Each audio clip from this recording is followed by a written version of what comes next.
Hello and welcome to Black Man Lab.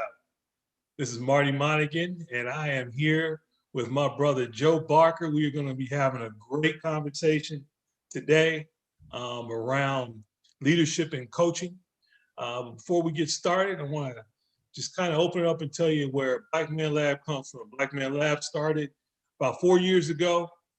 Our brother Maoli Davis and three other brothers from the organization of Let Us Make Man started a group together of fathers that really just wanted to be able to get together with their sons and share information with their sons, because we know so often that our sons as fathers just sometimes don't listen to us. So we bring in those uncles, those other close friends that can, as we say from where I grew up at, put a little fat on your head, help you to learn about life and things that life has to offer.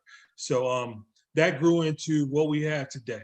Normally, we meet in person every Monday. Obviously, during these COVID times, we are doing this now via Zoom, so that we are able to broadcast throughout the country, a little different than what we normally are doing here in Atlanta. So it gives us the ability to kind of expand and bring in brothers from around the country to help to bring information for our young folks.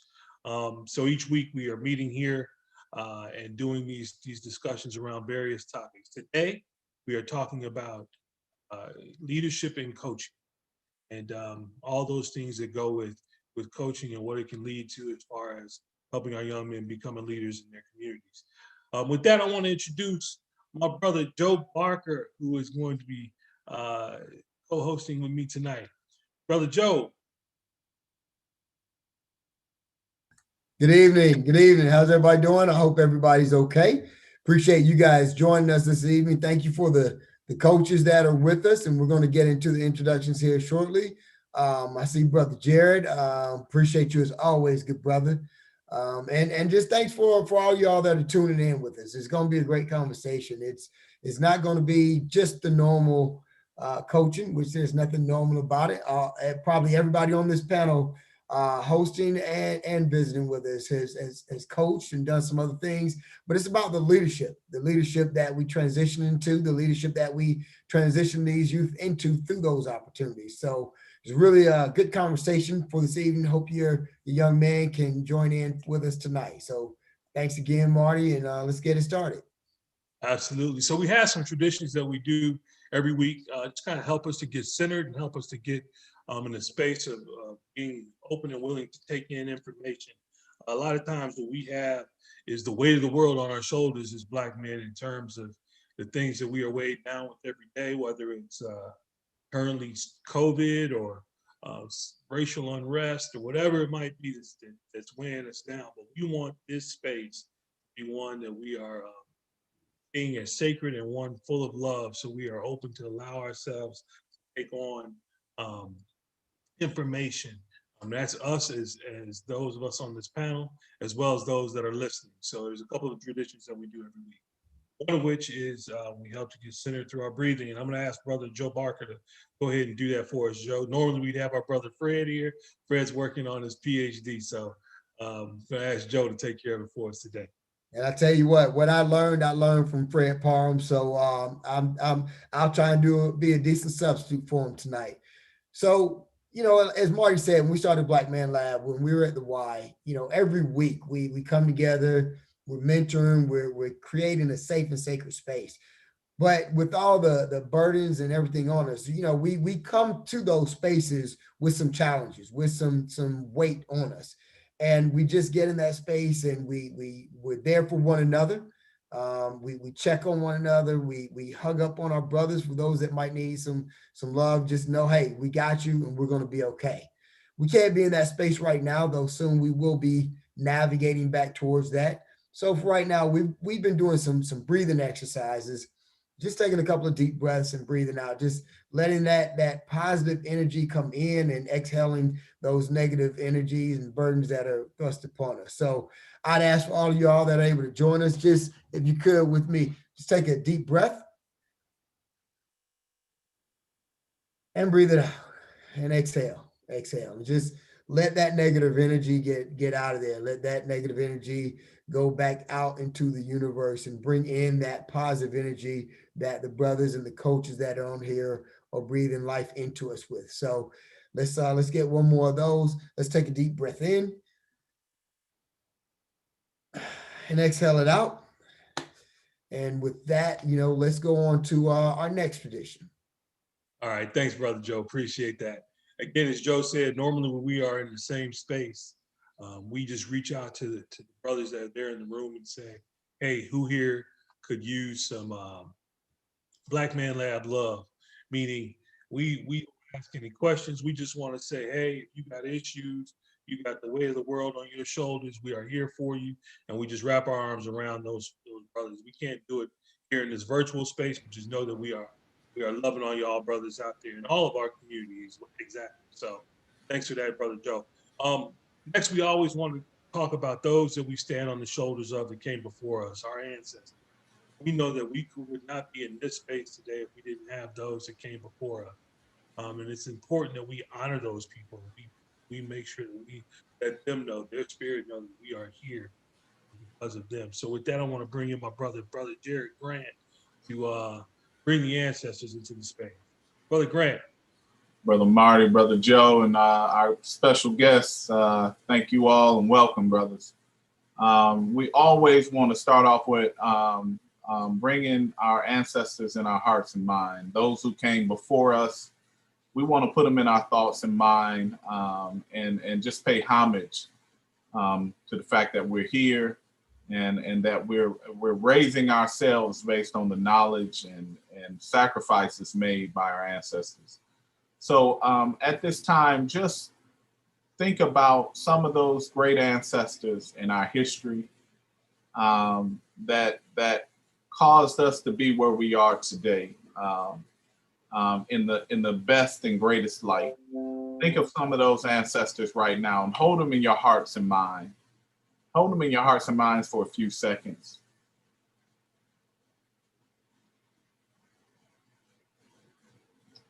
And now, on the count of three, I want everybody to raise their fists and everybody say Ashe. 1, 2, 3. Ashe. All right. Now, we have ancestors that created us, that are in our own bloodline, those who actually created you in your own bloodline. I want you to think about them. Think about those who made you, that helped lead you to where you are actually today, who created you. Bring them into your hearts and mind. Think about those ancestors at this time.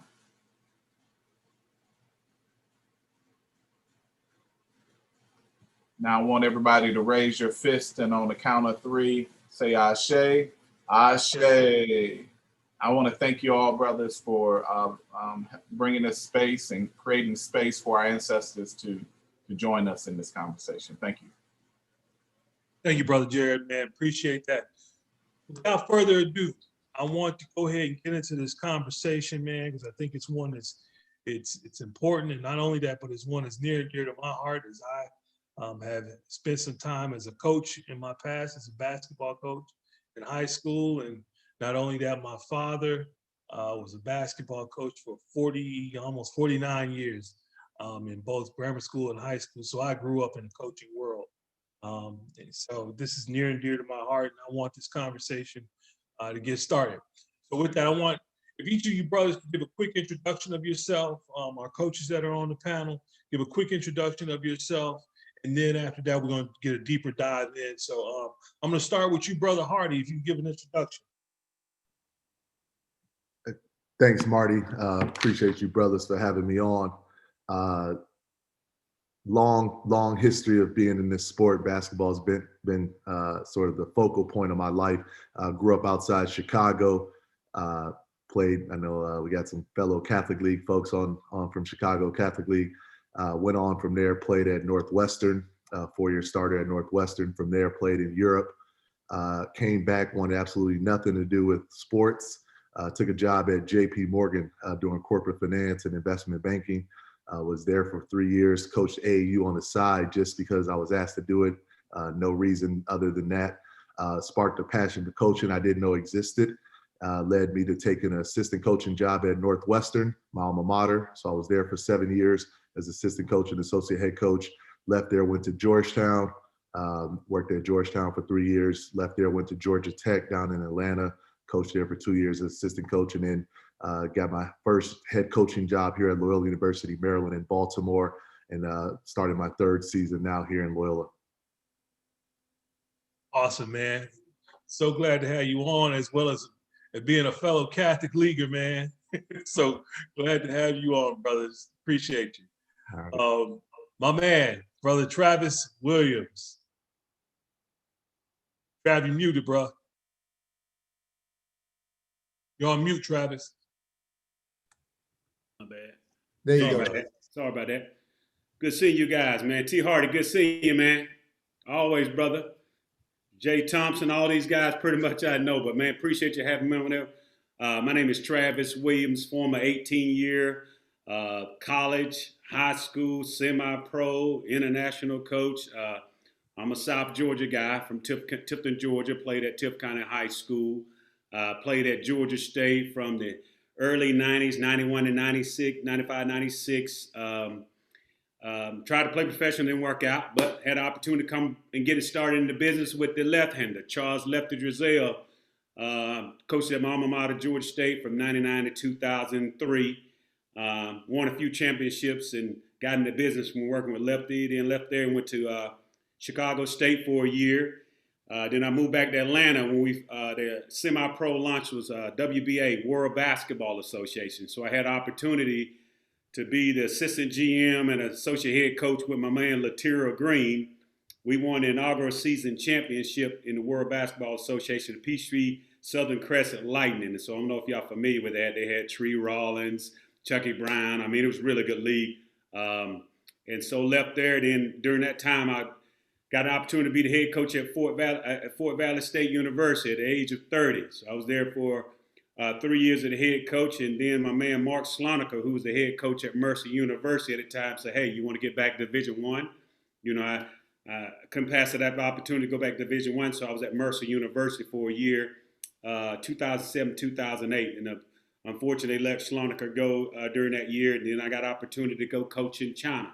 I've always wanted to coach internationally, and so that was a big time after we won the 2008 Olympic gold, so I had the opportunity to go in and coach in China, which was a great experience. Went 11-2 in friendly games, and a good friend of mine, John Cooper, get the head coaching job at Tennessee State University and said, hey, you want to come on back to the States? So I said, hey, got an opportunity to come back and be Coop's top assistant at Tennessee State for 3 years, and then he got the opportunity to move on to Miami, Ohio, and then I became the head coach at Tennessee State University for a few years. And so after that, you know, they ended up letting me go the second year. But then again, I launched my business, academic and athletic consultant, and then convinced my wife to move back to Atlanta, Georgia. And so, of course, I got back to Atlanta. Then they convinced me to coach high school ball at the Maynard H. Jackson High School here in Atlanta. So I got a chance to go full circle.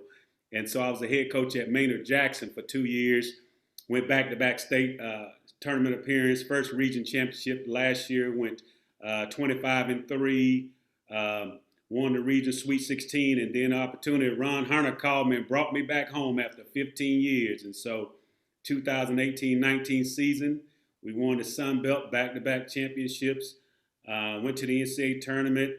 We lost to Kelvin Sampson, University of Houston, in the first round. And as you know, Ron Hunter took the job at Tulane University. I was named the interim head coach for a few weeks until they brought in Rob Lanier. And so the opportunity, didn't get an opportunity to stay on staff, but as that happened, I had an opportunity to launch HBCU All-Star Game that was scheduled to play during the Final Four weekend, college basketball's biggest weekend. We were 2.5 weeks out, and we were going to have the best of our black college basketball here playing at Morehouse College Forbes Arena. We called it Team John McClendon versus Team Clarence Big House Gaines. And we had this MEAC and the SIC versus the SWAC and the CIAA. And also we included Tennessee State and Hampton, although they moved to PWIs and the OVC and the, I think it's a Big South Hampton in. So we had an opportunity a few weeks out. And so And then during that time, as y'all know, all the social injustice landscape hit with the George Floyd or Ahmaud Arbery. And so in June of this year, Marty, as you attested to it, you got an opportunity. I started Coaches for Change movement. And we did a big rally march at the state capitol, Liberty Plaza, directly across from Martin Luther King statue on 1 Martin Luther King Drive. And what's so significant about that? On state capitol ground. And so we had a lot of coaches on all levels that came out and really showed their support. And so it's been a movement, you know, as you can attest to, Coach Hardy, you've been around, and I know you guys are using y'all voices, using y'all platform with the 100%, you know, voter participation and all that stuff. So here we are now. And so hopefully, just met with the NCAA, we still gonna revisit that 2021, the first ever HBCU All-Star game that's going on in Indianapolis. So we're gonna try to push forward that. And also, I'm the president and CEO of Academic and Athletic Consultant, empowering and mentoring our student athletes. And as a matter of fact, I have a session this week. So we do a monthly Zoom session where I have actually scheduled this Wednesday, we have Tim Duncan, athletic director of University of New Orleans, Monique Holland, senior women administrator at Auburn University. We have Yasir Roseman come to speak. So we have a list of figures and leading experts coming through and pouring in our kids on Wednesday. So, but that's where we are with Coaches for Change, Academic Athletic Consultant, the whole nine. Hey, Travis, that's a hell of a resume, brother. Thank you, brother. So we're glad to have you on, man. Thanks. And, you know, some of that we'll get into even a little bit more as we move forward and talk about justice and things of that nature. Brother Jermaine, good to see you, man. Jay. Give a little introduction of yourself, brother. You're on mute, by the way. Okay. There you go. How y'all doing? Good, brother. Good to see you. Coach Tavares, Coach Trav, you see what's going on? I appreciate y'all having me on here today, man. Thank you. Just briefly, I grew up in White Plains, New York. Played football, basketball, so in high school. But my dad was a Rucker legend, and also he's a Harlem legend, and he ran a youth organization called Young Life in New York City, and the likes of Elton Brand, Rayford Austin, Stephon Marbury started with him, left him at 13, played for him with like 8 to 13. So I grew up and he had us playing in New York City, the Rucker and all that stuff. So I kind of grew up in it. We actually, you know, took over the New York City youth basketball from like the late 80s to early 90s. I was with the Riverside Gauchos, you know, all the main players. Young Life took over. So I was just a part of that whole. It was a movement. You ask anybody who came up in the 80s about Young Life in New York, they know. So I just came up in it. So my father became a coaching legend as well in New York City. So I ended up going to Florida A&M University. I walked on the football team, played for a few years, and then I started a youth organization, which was called Young and Striving, and pretty much took athletes and we brought them up on campus and we tutored them during football season. We would take them to football practice after they got their homework done and so forth. Then we started basketball. During the basketball, they were mine, and pretty much started a movement down there. Man, I had the top team, one of the top teams in Florida when I was in college with this young group, and then just moved forward, man. After I graduated, I moved here to Atlanta. Started coaching. I coached at Southwest Atlanta Christian Academy in 2006, girls. So I came right when Dwight went pro. So it was like a huge movement there, man. But it was all about the boys, and so they hired me. And before I got there, the girls hadn't won more than 10 games, you know. And within 2 years, we won the state championship. And we won a double state championship with the boys. That Javaris Critterton, his senior year, which I'm sure we're going to talk about Javaris as well, because I watched Javaris I've known him since he was a little kid, but I watched him close up in high school from 14 all the way on up. I know why he's where he is right now. I saw it firsthand. I was close with Javaris, and this is really the reason why we're having Javaris Crittenden's situation is really kind of the reason why we're having this right now, because we got so much responsibility, man, as coaches. You know what I'm saying? So much responsibility as coaches. We got so much power, and we have to understand the power that we have. Whoa, lost you. No, you good. Got you. Y'all still see me? Yeah. Yep, we got you, brother. I can't see y'all, but I just think that we, as coaches, we have so much power, man. And I've been a part of growing up in my childhood and, through college, just been a part of coaches that were great coaches and coaches that were horrible coaches that break your spirit.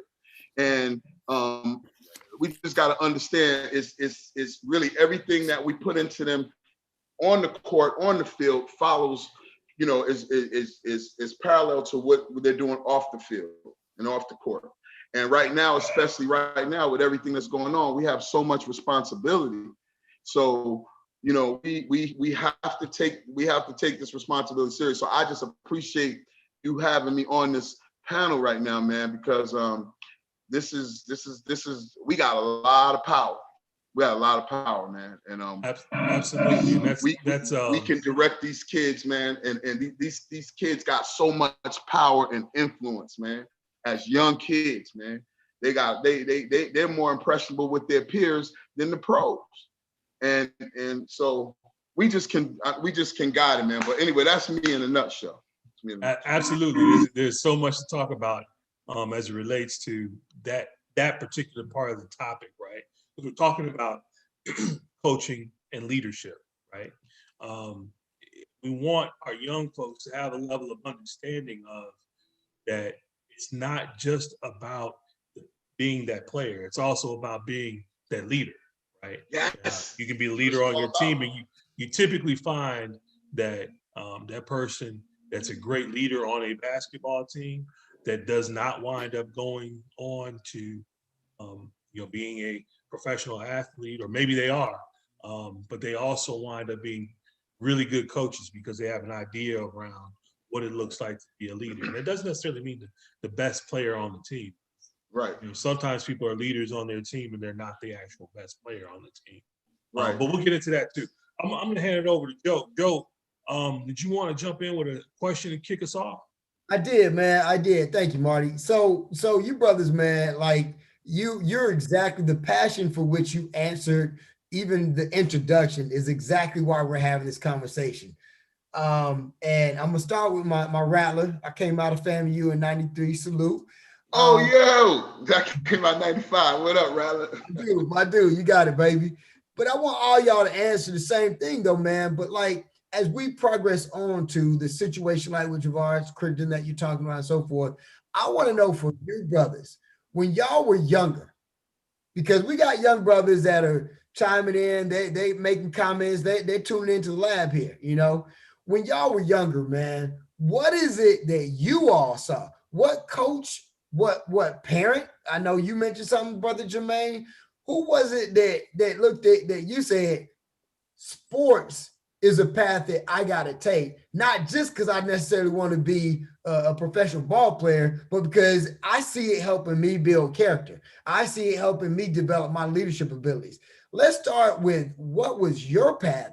I know, Coach Williams, you talked about it a little bit, and I know you did a great job of that, but I want to unpack that because I want the younger brothers to hear what happened when you all were younger to say, that's what I know I got to do. Let's start with you, Brother Jermaine. Well, I mean, like I said, I don't. Growing up, I had an older brother, and like I said, my father was literally like my father. Came up with.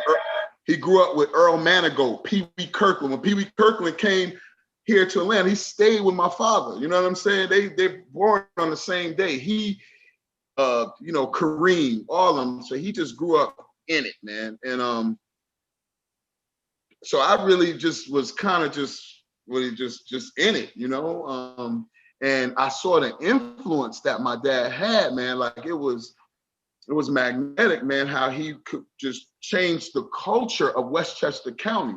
You know what I'm saying? He was from Harlem. We lived up in Westchester County, White Plains, New York, and he changed the basketball culture of a whole suburb.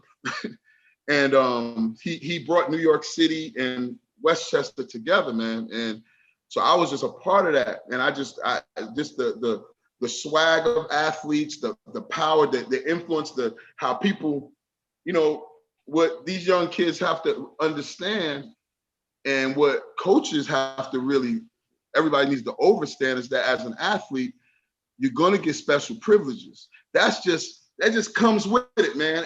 I'm not saying it's good, it's bad, but I'm saying it can be bad if it's not handled correctly. You know what I'm saying? If it's not handled correctly, man, it can be disastrous.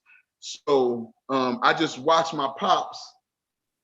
It was that. I mean, I was very good in sports. Like I was a very good athlete, but it was the whole being an athlete and that whole world, man, that I just wanted to be a part of, man. The locker room, the brotherhood, you know what I'm saying? It really didn't matter whether you was white, black, or whatever. That sports is that common ground, man. You know what I mean? I dig that. And these brothers need to hear that. So that's great. I love the way you ended that, man, because these young brothers need to hear that, especially in this racially charged environment that we're navigating through. Hey, look, there's a common denominator that you just brought up like that. Appreciate that. Yeah. What about you, Coach Williams? For me, when I mentioned to you being from South Georgia, so me coming up, I mean, I experienced tragedy at such an early age. So I had my mom passed away at age 30. I was 12 years old at the time. She passed away from lupus. And so you can imagine, just being an opportunity, being single parent, no father figure around. And so me, it was just trying to figure out the situation. And so fortunately, I was able to use sports to stay out the streets, to keep me focused. And it came down to a relationship with my coaches. One reason I'm coaching to this day is because the relationship of my coaches and the impact and how they poured into my lives. And I remember like yesterday, going into my junior year, my coach asked me, said, "What do you want to do, Travis?" I said, "First of all, I'm going to the military." And he was like, "You going to the military?" And I said, "Yeah." He said, "You ever thought about college?" And I'm like, college not for me. No one in my family attended college. I was never exposed to college. So when you growing up in a household and let you know that's just the socioeconomic background where I grew up, if you growing up in a background like that, you're never exposed to it, so you don't know what it's about. And so the only thing I saw was watching TV. They say going to the military or something like that. And so my coach said, Tommy Blackshear, who just got the head coaching job back at Tift County High School. Now he said, "You're going to college." I said, "What do you mean, coach?" He said, he took me down to the counselor's office, pulled up my grades, looked at my transcript, make sure I was on the college prep track. And he said, "You're going to college." And of course, I became a pretty good basketball player to sign a basketball scholarship at Georgia State. So what motivated me and fueled me was like, I did not use my mom as her death as a reason not to be successful. Got you. You see what I'm saying? So it kind of motivated me. It drove me and said, "Hey, I'm going to get this high school degree and dedicate it to my mom. I'm going to sign this basketball scholarship and dedicate it to my mom. I'm going to be the first in my family to attend college and graduate and dedicate it to my mom. First in my family to get my master's degree by age 23 and dedicate it to mom." So I had other reasons on why, you see what I'm saying? So I was like, listen, I can't go back to Tilton. Didn't want to go back to that environment. So I wanted to set example for all my cousins to let them know, hey, Travis went to college. So in other words, we're ready to break generational curses. So my mindset was like, hey, it was something that was instilled in me to say, I want to be a success story. I don't want to live in poverty like a lot of my other family members.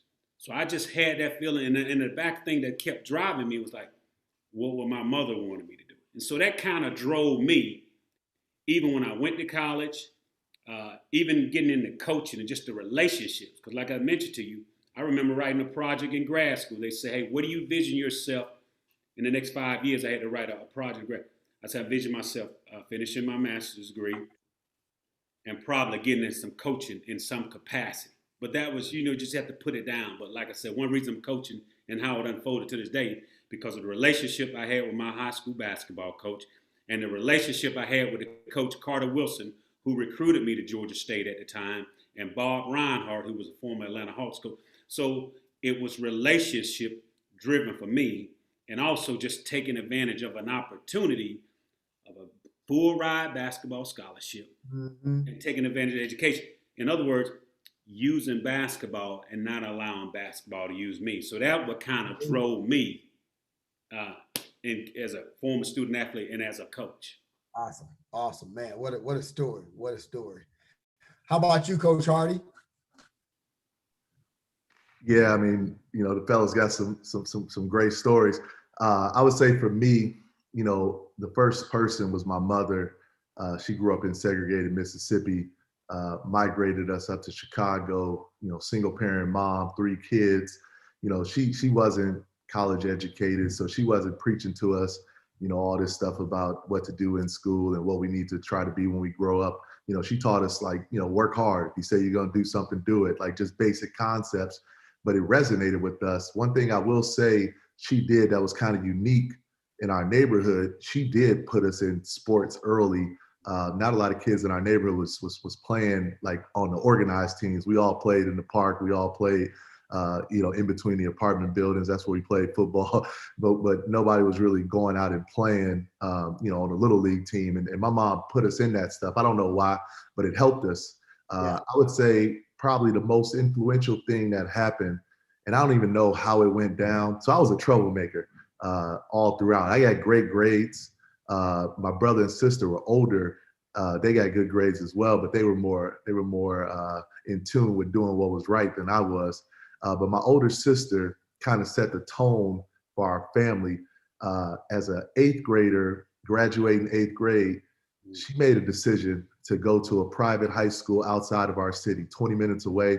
We couldn't afford it. My mom said, you want to do it, you got to work. And so I remember, I'm in 4th grade at the time. I remember in the summers, we're jumping in my mama Toyota Tercel. We all 6'6" and above, or not at the time, but we tall. We jumping in the Tercel to go pick up my sister from Providence to high school. And like everybody around her is these big white football dudes. And you got this skinny black girl painting the buildings and trimming the hedges and doing whatever she needed to do to pay the tuition. And, for me, that kind of resonated with me to see how hard she was working to get this opportunity. She ended up going there. She hadn't really played sports outside of like the little youth league stuff. She ends up getting a full ride volleyball scholarship to Purdue University in the Big Ten 4 years later. And that kind of changed the trajectory of our family. I'm coming into high school as she's graduating. I now have a different focus, was able, like Travis said, to use basketball to get me out of trouble. Use basketball to get me to where I needed to be. And I would say going to that school, what I learned was how to play the game. I was smart enough to be there. I was talented enough to be there, but I needed to curb some of my attitude, still be myself, still express my opinions, but not get so angry when people disagree with me. I had to learn how to do that. And so, in navigating that over those 4 years of high school, I had great coaches. My 8th grade coach was good. My high school coach, I got the combination. So my high school coach was more skill development, taught me the fundamentals. And then I played AAU ball for the Illinois Warriors. Y'all may have heard of us. The Atlantic Celtics guys, we used to smack y'all around. Riverside Church, we beat y'all in the championship of the Peach Jam. So, I just want to let all y'all Atlanta and New York guys know we dominated AAU ball back in our day. But that combination of the structure I got at the high school and then just playing with great players, Quinn Richardson, Corey Maggette, our program was phenomenal. We got an incredible amount of Division I basketball coaches now. Like they toughened me up. And that led me to be able to go into a Big Ten program and start as a freshman. And once I got exposed to all that, fellas, that's when my life started to change. You look at my coaching path, it mirrors where I went to school. When I got to Northwestern, I saw what this world was really all about. I saw what athletics can do. And Jermaine, you mentioned it earlier, using ball, not letting it use you. Like once I learned how to do that with a powerful school like Northwestern at my fingertips, the sky was the limit, and that's why I've been able to navigate my career. And that's my why and why I'm coaching to introduce more young brothers, and not just the brothers. I mean, we recruit everybody, but introduce student athletes to this opportunity, and especially the brothers to show them, outside of everything that's going on in the world, you too can be a part of something special. You too can navigate these waters and get people to buy into you being successful and being a leader in this society. So that's why I do what I do, and been able to navigate my career accordingly. Man, that's awesome. I love the young brothers hearing all y'all say the same message, that, use the sport. Don't let the sport use you. And I see y'all's success and y'all's passion, and you clearly have used it to become the leaders in the communities and the different realms that you are. And I love that these brothers can hear you say that you didn't just wake up and say, I'm gonna start a business, I'm gonna do this. Like, you molded a path for you through sports and use that to form yourself into these leaders. That's good stuff, man. That's what they need to hear, man. Yeah, absolutely right, Joe. Brother Hardy, you kind of transitioned there into what I would like to segue into, which is talking about getting our young folks to look at coaching as as a career, but then also as a means of what we see today is we see a lot of young folks, at least me, I've seen a lot of young folks that show some leadership qualities.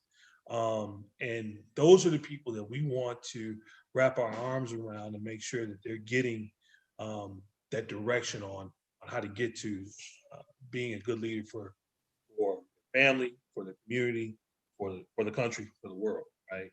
Kind of in that order. So let's talk a little bit about those leadership qualities. And as you guys are coaching, what are you seeing when you have your opportunities? What are you seeing with your young folks, and how do you try to bring that to the surface, that lead to those leadership qualities? And Brother Hardy, I'll start with you on that. Yeah, thank you. That's a great question. We have a lot of talented natural leaders in our communities. But what I'll say is this: I think we get a little skewed in our vision of what success is supposed to look like as Black men. And it's part based on what we see on TV. Social media was mentioned earlier. And so we have to reimagine, and it's on us as leaders, it's on the parents, it's on the coaches as leaders. We have to reimagine in our kids' minds what success is. And so, yes, we all want to go out and one day be LeBron James, and beyond that, there's so many prominent athletes that I can name. We can all go out and be talented artists. Obviously, President Obama set a stage to show we can be president. But there's a lot of people who aren't on TV who are having successful lives that we need to start to push our young men to aspire to be like. And that's a hard story, fellas. I tell you, I have a call that I do every Sunday with a group of first-time Black head coaches in the first 5 years on our jobs. That's how I found out about this, to be honest, Lance Irvin. We talk about a lot of things.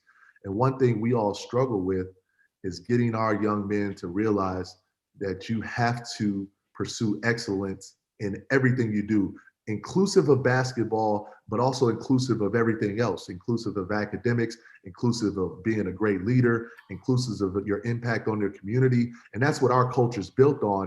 But sometimes young men or their parents feel like when you start talking about those things, you're basically downplaying their athletic ability. You're saying they can't make it. That's not what we're saying. We're saying it's both and. It's not either or. You can be both a great basketball player, be all ACC where I coached, or Big East or Big Ten or Patriot League where I'm coaching now, pursue professional basketball. Georgetown's long list of pros, Georgia Tech long list of pros, Josh Okogie, like you can do that. But then at some point, the ball's going to stop bouncing. Right. Whether you're 22, 32, 42, And what I aspire for our young men is when that happens, you're in a position of power. You're in a position to choose what you want to do and how you want to do it, not just rely on somebody giving you an opportunity. And that's the message that I want to deliver to our young men is you want to choose, you want to have the position of power. And so utilize the game, utilize your academic experience to maximize that power. And take advantage of all the different leadership opportunities. I got my guys, one of my players, he's playing professionally now, just graduated. Last year, he was the president of SAC, which is our Student Athlete Advisory Committee, the only Black president of SAC in our conference. You know, they take the picture of everybody and, you know, you just got the one brother. Everybody else is not. But I was so proud of him for being the president of SAC. He was on a committee that reported right to our president. Like those things I encourage our student athletes to be a part of, because that's what the decision makers and the folks who want to help you, and I don't mean give you an opportunity, but invest in your business, they're looking for those types of things. And so don't push those things to the side just thinking I can only be a ball player. That would be my main message to these young leaders. Absolutely, absolutely. And I think that speaks to kind of what the Black Man Lab is actually about. We want to make sure that these young brothers out there and sisters as well, but really have a level of realization that there is greatness within you. There's greatness within you because of all those that came before you. There's greatness within you because, quite honestly, I believe that us as Black folk have evolved to the point that we have to be great, right? To overcome all the different challenges that we've had to overcome. There's a certain sense of evolution that has occurred for us to both be creative and innovative in how we get along through life. And when we realize that, we take that creativity and that innovation and bring it through with leadership, it gives you folks like you guys, right, that are great at leading other people, and not only that, great at also getting other people to want to lead, right? Somebody influenced you to get to that point. I watched my dad coach for umpteen years, and I saw him do it the right way every day. And that's what made me want to do it too. I probably would still be doing it to this day if life hadn't gotten in the way and I had to, go. Because y'all know as coaches early on, the money ain't there. But, sometimes life gets in the way and makes you have to move doing something else. But it's still in me, and it's still in the way that I lead in the work that I do on a daily basis. I know most of us have that in us as well. I jump to you, Brother Jermaine. Same question to you, man. What do you do for the young folks? You're on mute, by the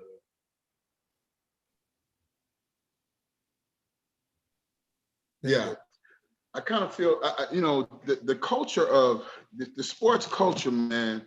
And I've been, like I say, I've really experienced it very close with these at a pretty high level with these with the high school, like elementary all the way pretty much to high school, because I had an AAU program that had, my son had Anthony Edwards, who might be the #1 draft pick this year.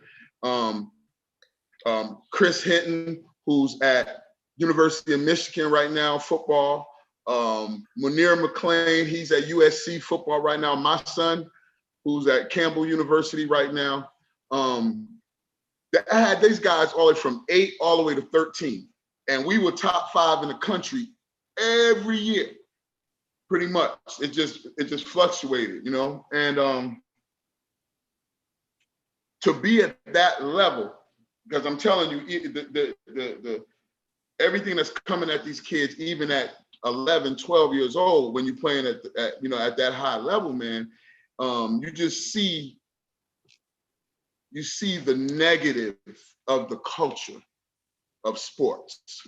They don't, think about this, man.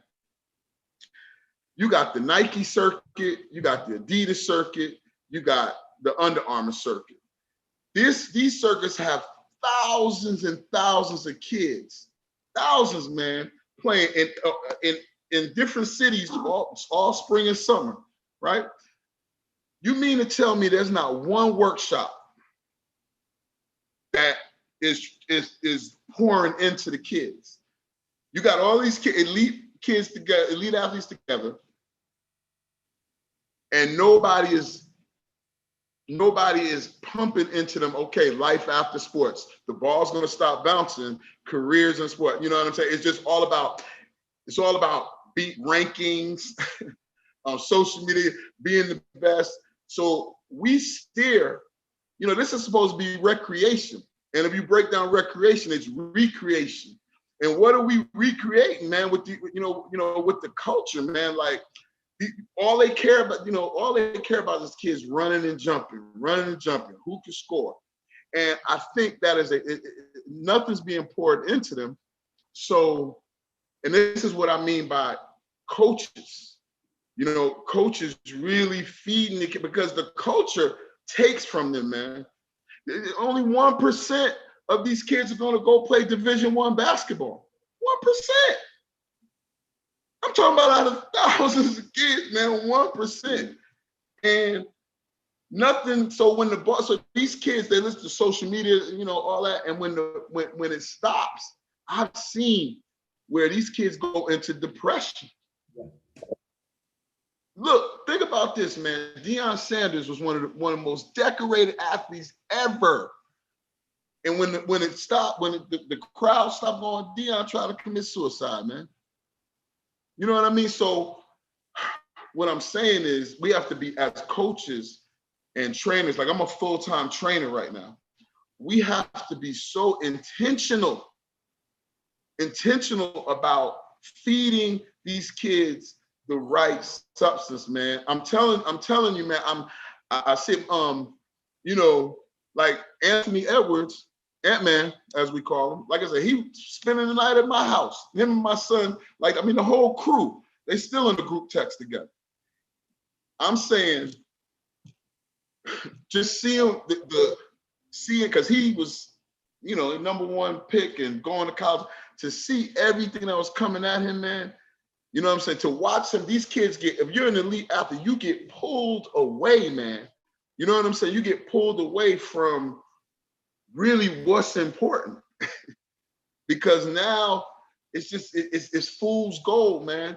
And so as coaches, as trainers, we have to be so intentional about, man, having these kids focus on other things, man. Think about, I know for me, if I was in high school and somebody would have came in and said, hey, this is a career in sports, like there's different careers in sports. You know what I'm saying? Like, I probably would have been on a whole nother path, man. You know what I'm saying? Earlier, but nobody ever came in and said, this is careers. It's thousands of jobs in sports. You know what I'm saying? And athletes want to stay in it. You know what I'm saying? So I'm just saying, we just need to, I wanted to really, really get, because I watched, we see the culture suck these kids dry. It's happening, man. You know what I'm saying? And that's the reality of it, man. And so as coaches, man, as leaders, because athletes, I believe athletes can change the world, man. They got the power, man. They got the influence, and they got the power. And I'm talking about high school all the way to professional, middle school all the way to professional, man. They got followers. You got social media. So it's just so important for us to guide them to do community service. You know what I'm saying? To guide them, you know what I'm saying, to partner with companies in the community, to give them to work certain, jobs, to see, different things, man. It's important.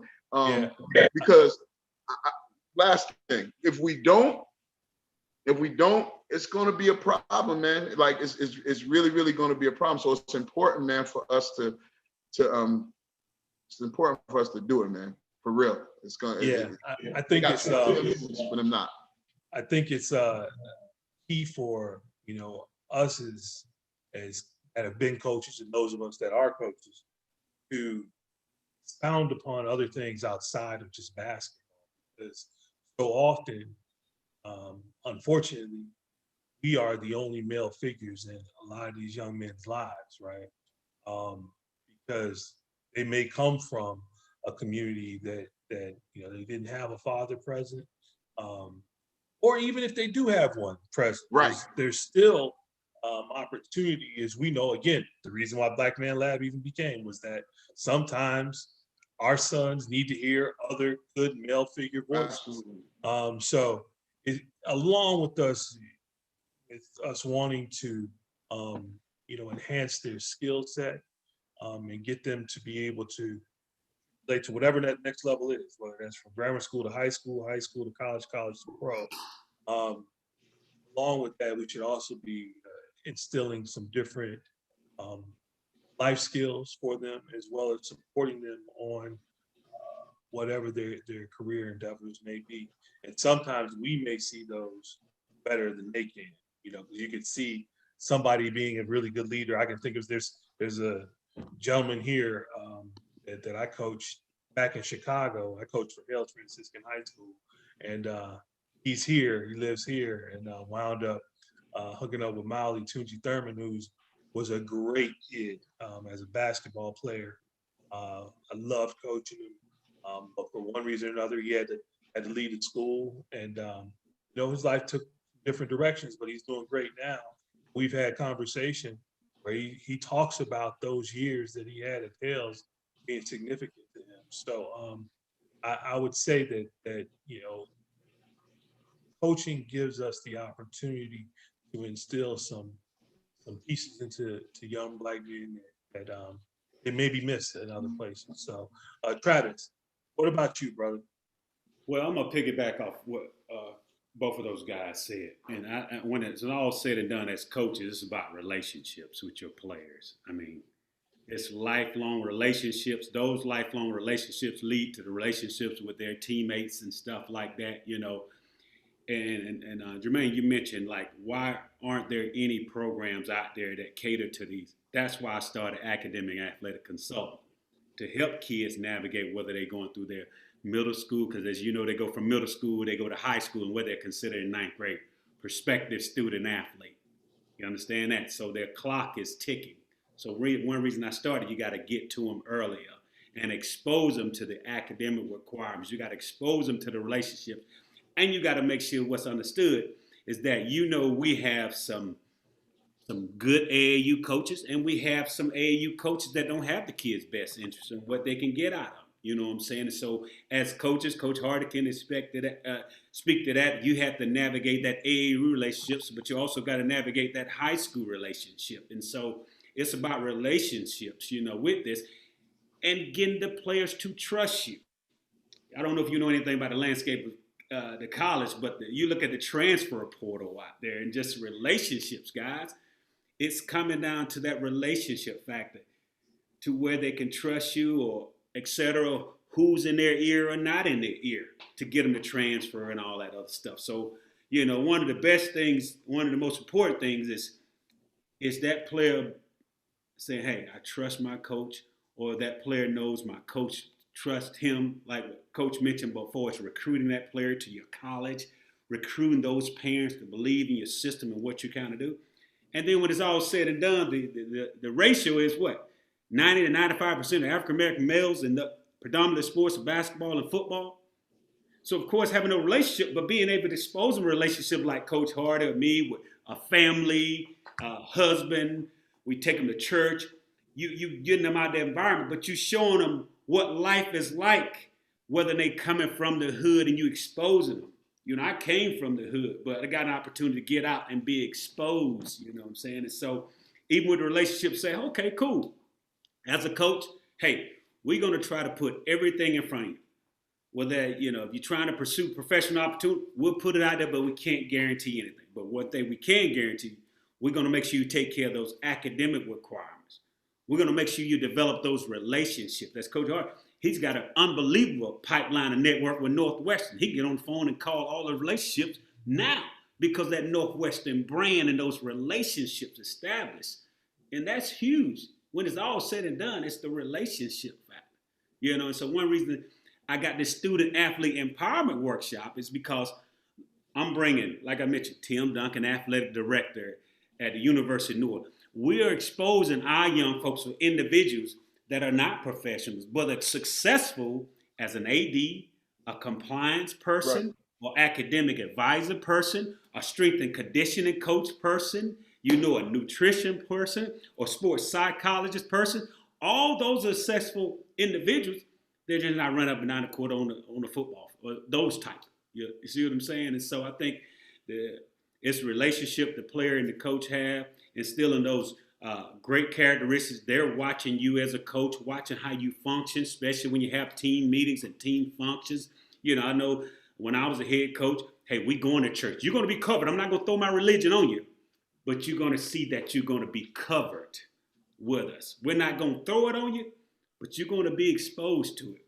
You're going to be exposed to how you handle yourself in private, handle yourself in public.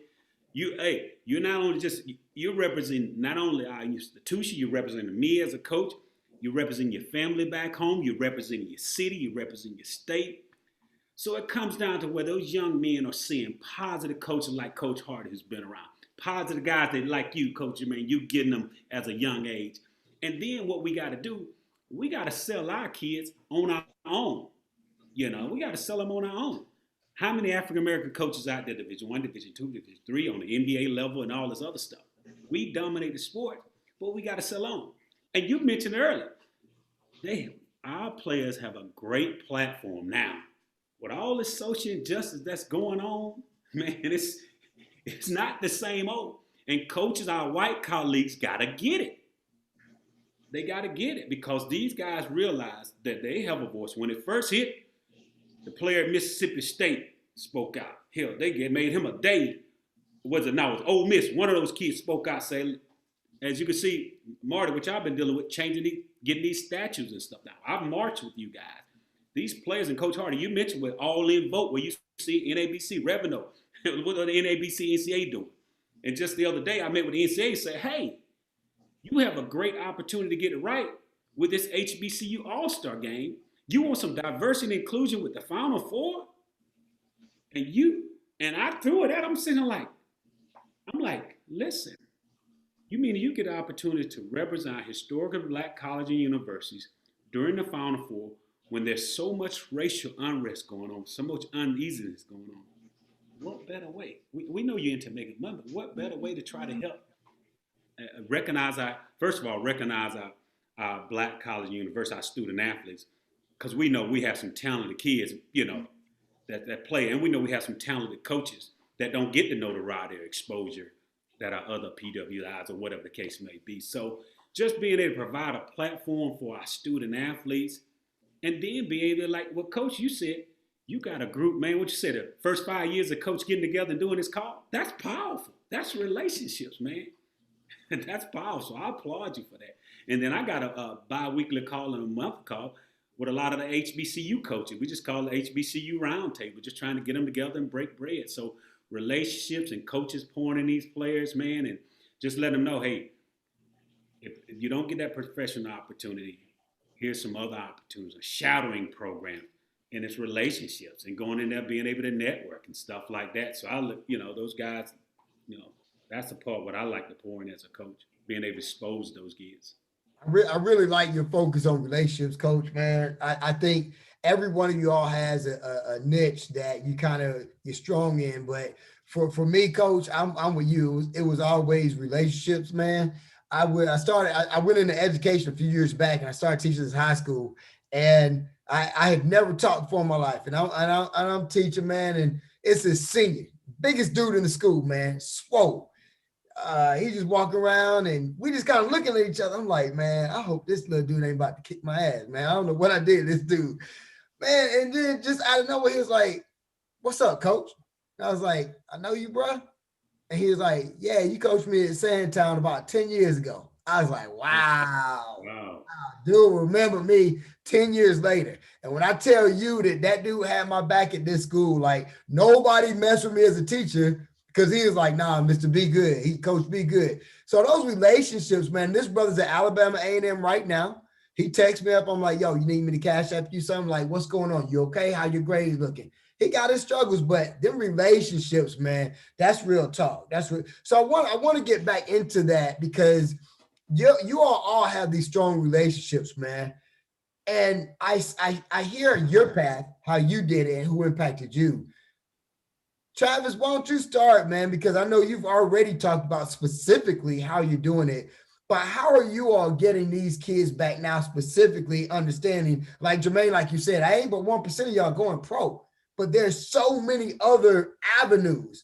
So Travis, talk to us, how are you getting the kids back in and be like, look, here's some paths for you guys. Here's some entrepreneurships. Here's what you can be doing. Here's what coaching can lead to. How are you doing that? You've talked a lot about your relationships and the groups that you're having. Tell us a little bit, how are you doing that specifically? Well, it's kind of twofold for me. It starts with everything I'm involved with. I do an Instagram live called In the Loop with Travis Williams. So I'm afforded the opportunity to bring in a lot of college coaches. I've had Cream, Josh Pastner, Rob Lanier, any coach, pretty much a lot of coaches in just to help our young people navigate. So it starts with relationships. I say, coach, and I get some of these high school coaches and local coaches to come in the show because it's exclusive conversations. And so invite your players, and the coaches are being able to pour into them. So from that platform, social media, Instagram Live, but also it goes back to this student athlete academic empowerment session I'm doing. Because when you can get administrators, compliance individual, nutrition coaches, or something like that, and what it is relationship, me being a former high school coach or a college coach recruiting those coaches to say, hey, you need to get your student athletes on here. A lot of these basketball programs getting ready to get started, in the 26th, 27th or something like that. This is a great way for you to show that you really care about these kids' academics, especially if your young kid have goals, dreams, aspirations of participating in college. Why not expose them to these type of individuals to show, hey, this is what's expected when you come to college. And so I get a part of different organizations like the Georgia Association of Basketball Coaches. I'm a member of that. The Georgia Minority Coaches. So I sign up a lot of these different organizations, whether or not I'm involved with them or not, and just try to contact and relationship. Like during this summer, Coach Pierce with the Hawks, he did a Zoom call with all the coaches across the country. So even though I'm not in coaches, but I'm still looking, listening, networking, and making relationships all like this. Just like I would devote the first person today was Coach Lloyd Pierce, was at the front of the line at State Farm walking you through. Wow. That says a lot. So that stuff rubs off on me for us as leadership, so it kind of go from the leadership, even with the HBCU All-Star game, we were doing an HBCU student athlete empowerment at Booker T. Washington. You know what high school that is, Martin Luther King High School. So we were going to have the student athletes pour out into all the graduating seniors at Booker T. High School. And so now from there you got the official Georgia High School Association. You're just trying to make relationship with contacts and just trying to expose those coaches to different things that are going on. So I think it goes back to, like you said, a relationship with the high school coaches and making sure they understand that, hey, you're always talking about the athletic side. Let's talk about the academic side. Because now what switched my gear, what really had me getting a better understanding of it, is when I came from Tennessee State to coaching on the high school level. It really got a chance to say, you really got to do your homework now as a coach now.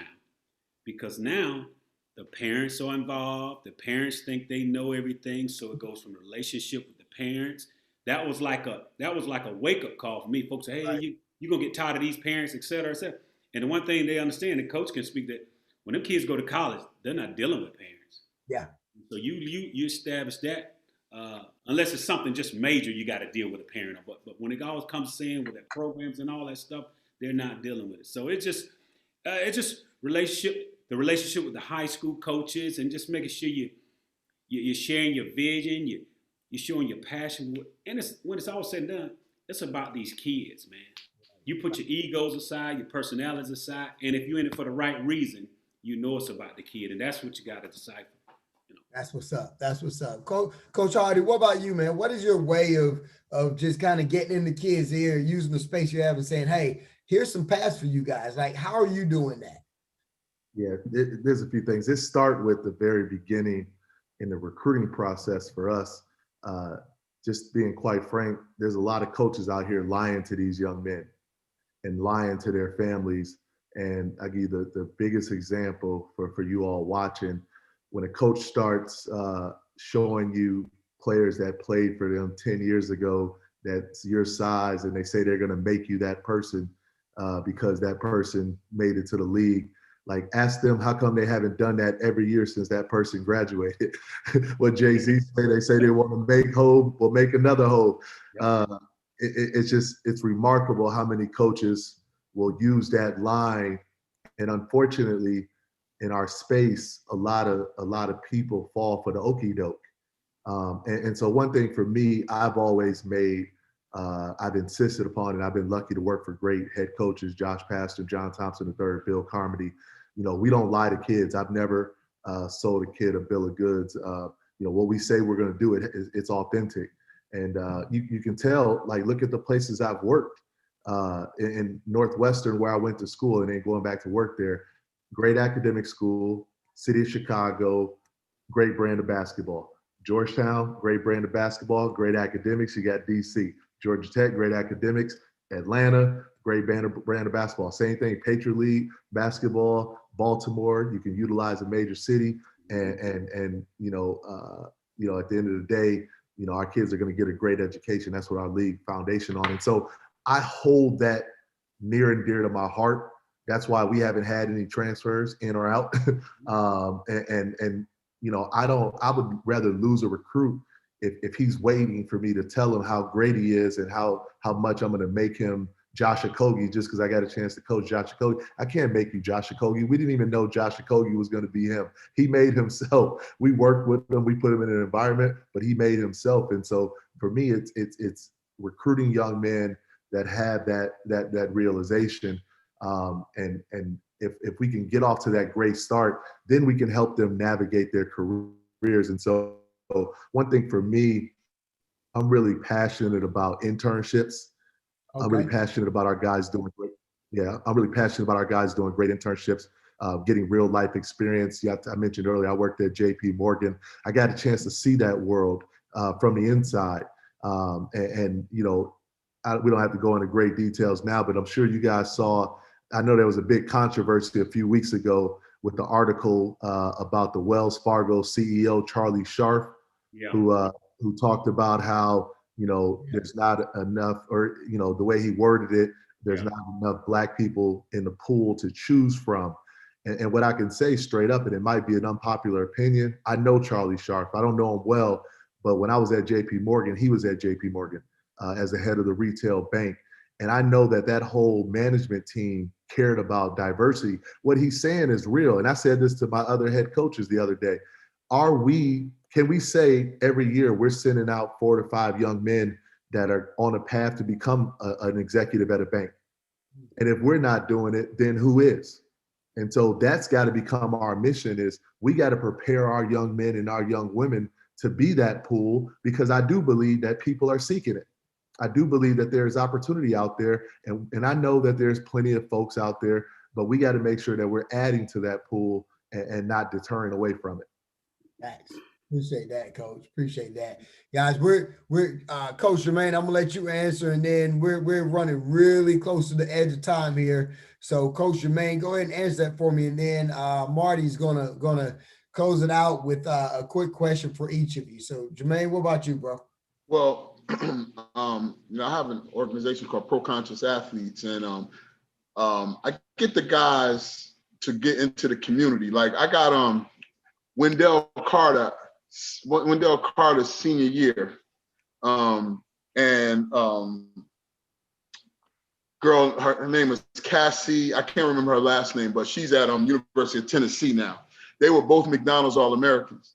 And I brought them up to the Andrew and Walter Young Family YMCA. And this is just an example. They read to the kids, you know what I'm saying? They went down to the preschool with a book and read to the kids, went and talked to the middle schoolers. I took a group of athletes to Hosea Feed the Hungry, you know what I'm saying? And I really had planned on, before this COVID thing hit, man, really planned on doing some stuff. But Coach Trav, man, we're gonna talk offline, man. we about to rock out, bro. But I just think it's important for these guys to get a sense of that giving back. You know what I'm saying? They don't, to try to get them to do it when they really do it when they become pros. They really don't understand. It becomes for show. You know what I'm saying? You know, it just becomes for show. They, you know, it's kind of like a room full of people that, you know, they talking to a room full of people that really don't really need that impact. You know what I'm saying? So it's important for them to understand to go back to where, you know, you can make an impact, you know what I mean? And really do service. Yeah. Go feed the homeless, man. Go sit and have a conversation with a homeless dude. You know what I'm saying? Like humility, man. Like, you know, one thing that athletes don't have a lot of times, or let me say this, they have a spirit of entitlement because a lot of stuff is given to them on their journey, you know, just being an athlete. So I just think it's important, and I really, my whole thing is service, man, community service, and connecting partnerships with businesses, and because Coach Hardy, just imagine if we could get them guys to do internships while they in high school. You know what I mean? Like, absolutely. You know, like, man, it'll change their whole, their whole scope, man. You know what I mean? And those are the type of things we gotta do for these guys, man, and females, man. It's, you know, it's both sides. Now you guys are dropping some really critical stuff, man. Relationships, internships, service, being in the community, man. That's amazing, man. I appreciate what you guys have said this evening. Yeah, and I think that you know, the undertake here is that as leaders in coaching, it's essential that we utilize our eyes to find the next level of leaders, right? What you're talking about there, Jermaine, and getting young folks to be in front, right? So you get somebody, a young kid who's a really good athlete, so often they're just stuck in their own little shell, right? And this is just young folks in general. We think about ourselves at that age. What do we think about, you know, from the age of probably, you know, being born to 25? You didn't really think about much other than who? Yourself, right? But then when you start to realize that life is not about, or something makes you realize that life is not about you, then it becomes a life of service. What can I put out to get back, right? So that's the piece that I think our young folks need to hear and take on as leaders. And we're talking about coaching here. That we ideally want a lot of our young folks that we've touched to move into these kind of coaching positions, because it's a position of leadership that can change other young folks' lives as we move forward. Man, we are way up against the clock, fellas. So what I want to do is, well, we have a tradition, a couple of things here. Number one, we always close out talking about our rituals, our habits, rituals, and disciplines that we do on a daily basis that keep us moving forward, keep us, you know, kind of grounded in the work that we do on a day-to-day basis. So I'm going to ask that question for you guys. If you could hit it real quick, just what your habits, rituals, and disciplines are that you do kind of on a daily basis, because we know that what we do is not by accident. We know that it's the practice, right? As coaches, you guys know this. It's the practice that keeps you moving forward and getting better at whatever you do in life. And that's what those habits, rituals, and disciplines are. So, Travis, if you hit it real quick on what your habits, rituals, and disciplines are. Yeah, definitely. Every time I wake up, I always got to get thanks for the Lord. Get up and pray in the morning. I get up and pray in the morning, pray with my wife. She's across the bed from me. I'm across the bed from her. So we do that.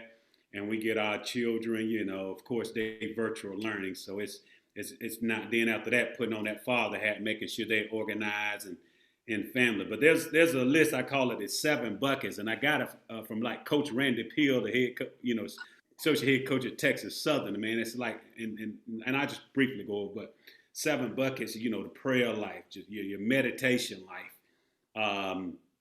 you know, just your calm life, just getting that reading space, you know, at least try to read throughout the day, you know, getting the workout in throughout the day.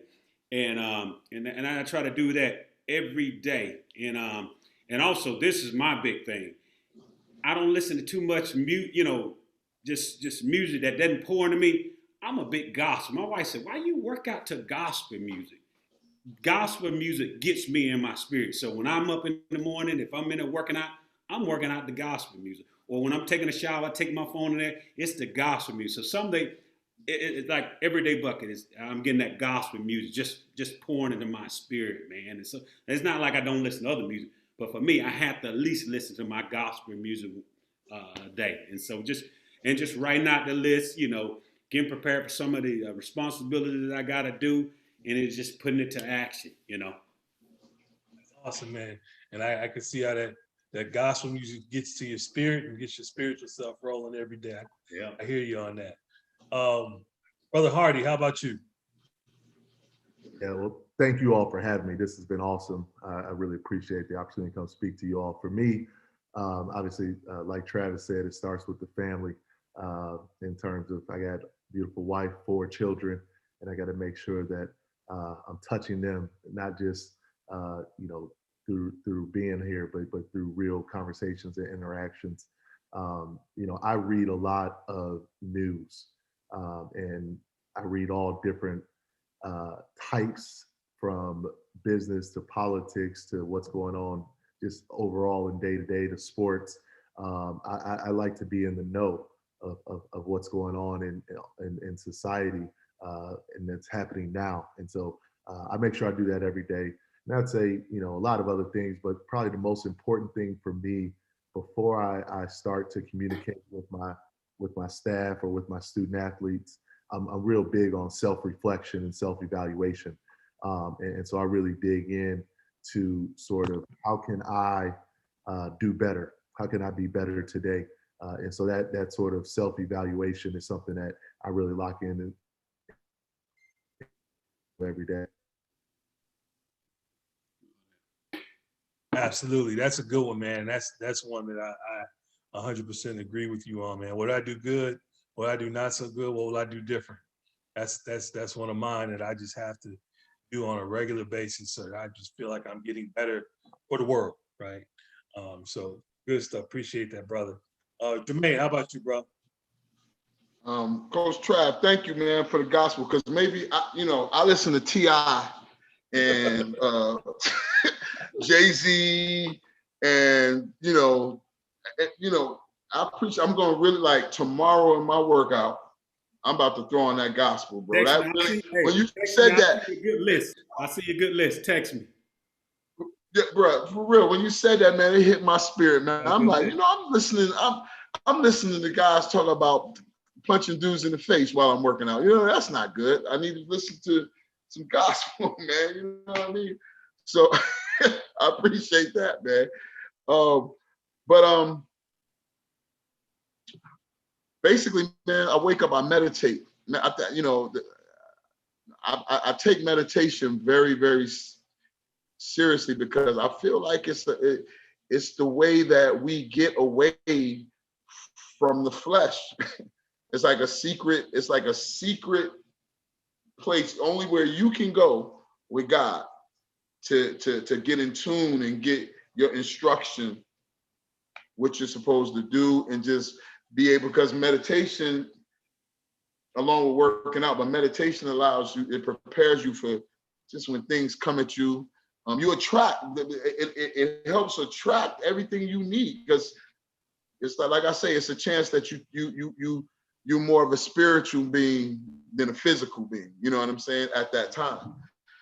So that's important. And then I get into my list. I always got a list of things to do. Check them off, man. And everything that everybody else said, just the self-reflection. You know what I mean?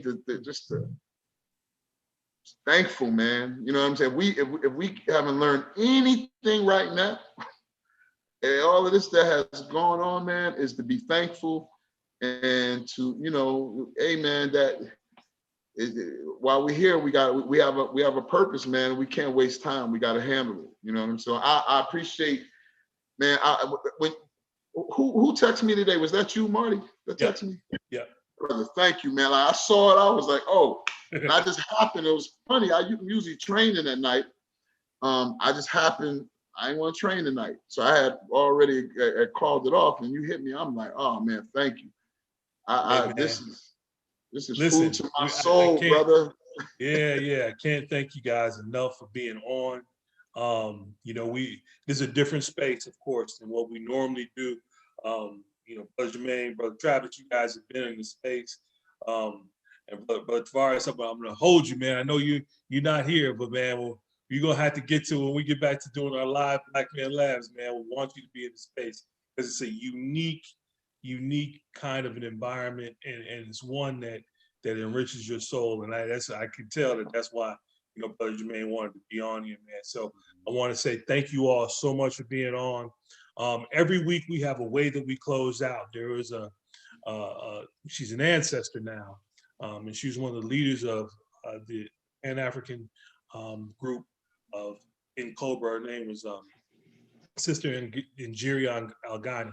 And every closeout of every meeting, she had a tradition that she did where everybody would lock arms together and they'd say, we are a link in this chain. So I'm gonna ask you guys, normally if we were together, we'd all be locked arms at the end of our session. But tonight, since we're virtual, I'm gonna ask you guys to hold your arms up and then just repeat after me if you could. I'm a link in this chain. I'm a link in this chain. And it won't break here. And it won't break here. I am a link in this chain. I'm a link in this chain. And it won't break here. And it won't break here. We are links in this chain. We are links in this chain. And it won't break here. And it won't break here. Ashe. Thank you all. I appreciate you all. Thank you for being links in the chain. Make sure you drop your information in the chat group here. And we will call on you all again in the future. I know there'll be other topic matter that we would love to bring you guys in on. So we'll reach out to you again in the future. So thank you again. I appreciate it from the bottom of my heart. Thank you so much. Hey, Coach Hardy. Coach. Yes, sir. I'm gonna give you a call, man. You know, I got some kids, man. I got a nice little group of kids, man. You know what I mean? You know, the 10th, 11th graders, you know what I'm saying? Like a nice little group, man. So I'm definitely gonna be hitting you up. Let's do it. Appreciate it. I need my reasons to come back to the A anyway. Okay, well, I'm gonna give you some. I know you'll be back, Coach. Appreciate you. Oh, man, appreciate it. It's a great. All right, y'all, man.